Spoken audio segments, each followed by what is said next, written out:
time saving, a new platform talking about time saving, um, how to use tools properly before you're automating them, right? We talked about Apple versus Android. We talked about the resource guide.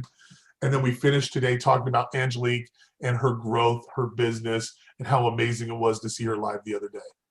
Yeah. Welcome and thank you for joining us at BSN Live with Ben and Maddie. We're talking all things business, sales, and networking. Come and join our conversation. One thing that we did in BSN in the beginning was we were posting a lot of articles. I was posting a lot of information to kind of cultivate a certain mindset in the group, and people didn't know that we were doing that, but I was consistently doing that. But that was a lot of time, and I was taking a lot of time.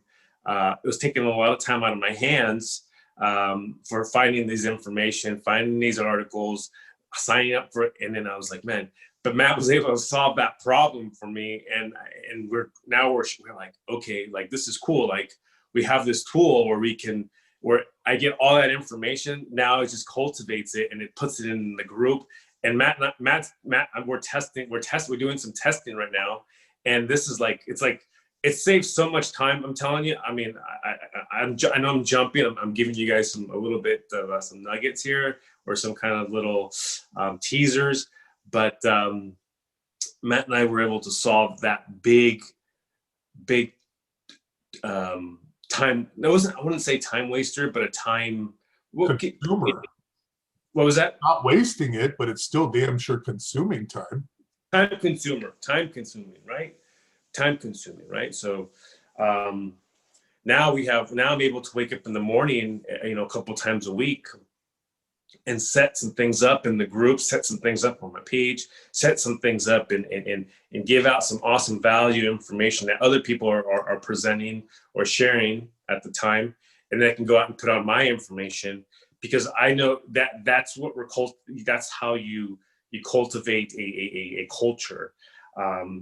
For example, if Matt and I say we're going to create a group about home decoration, right? Like, we gotta go out there and get information from all the other home decors. Maybe home decors around the world. We gotta show images from people from Europe, or images from Italy or Europe, or see how people live. And then we gotta go out there and create that culture in the group. And then we gotta go out there and share our information and share our lovely home, and here's our lovely lamp. But at that time, that's time consuming, and but I definitely first, I do recommend learning how to research information first. That's a must. You have to know how to do that before you start trying to find. I wouldn't say shortcuts, Matt, but I would say the tool, right? You got to know how to use a hammer before you start. You got to know how to use the little hammer before you start using the big hammer, or a screwdriver, or saw. I'm trying to find the right words to.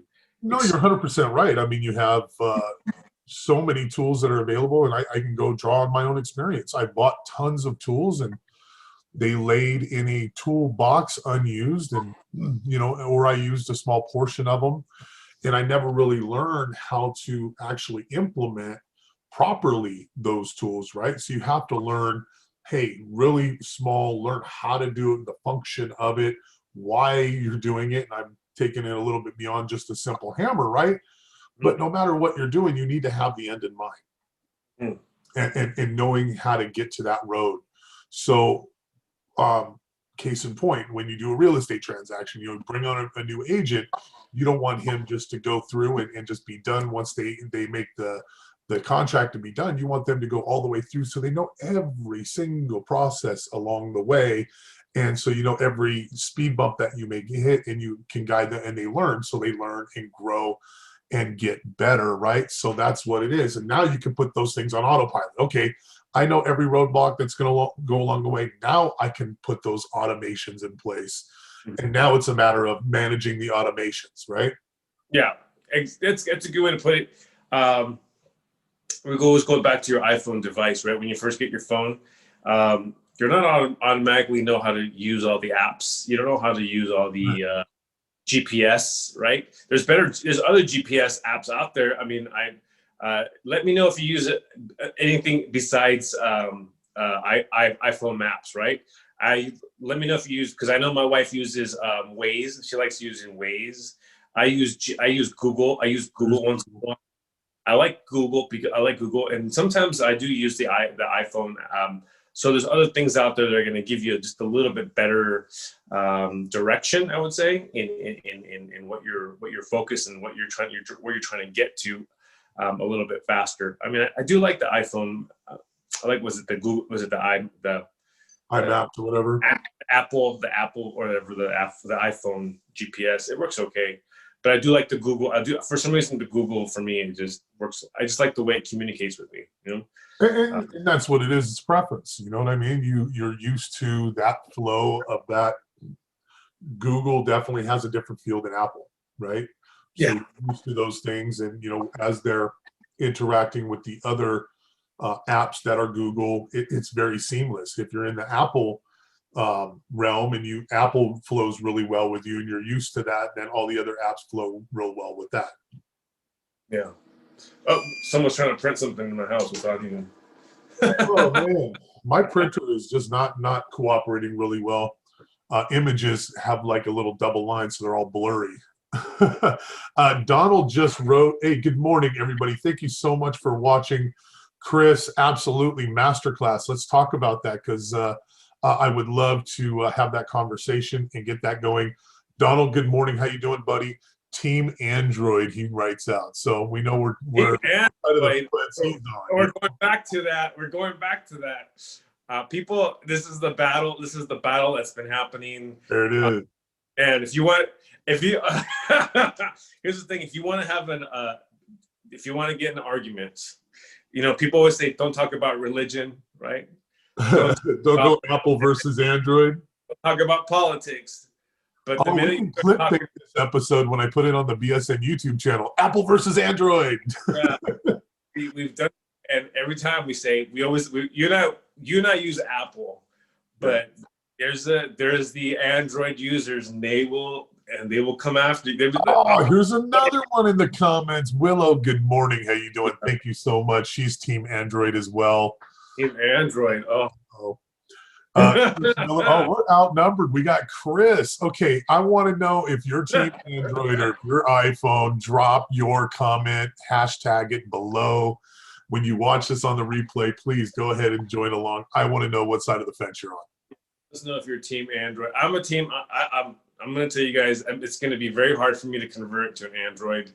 I just like the blue. I like texting. Like when I text Matt, I like the blue. I like the smoothness. That's too funny. I love my Android. It was so customizable. I mean, we know I'm that tech nerd, and I like that stuff. So I really like the customizable, but I hated the screens. That's why I switched to iPhone, and then I started really loving the simplicity of it. I didn't have to think about it anymore, and it was super, super easy. Yeah, no, I have the iPhone XR. I was telling you guys I have that. You know what? You posted a post about iPhone repair. Yes, I need that. Yeah. Oh, my wife chewed me out for that this morning. Yeah. What is it? Was it your iPhone her iPhone, or was it an iPad? No, it was an iPad. It had a little bit of a cracked screen already, so no huge loss. But I wake up early in the morning trying to be quiet, so I set it on the counter as I was doing my thing in my restroom. And I turned around, or I didn't even turn around. All I heard was, yeah. So it hit the corner of like the sink and just lit off. Man, I'm just, oh well. So if anyone knows any iPhone repair,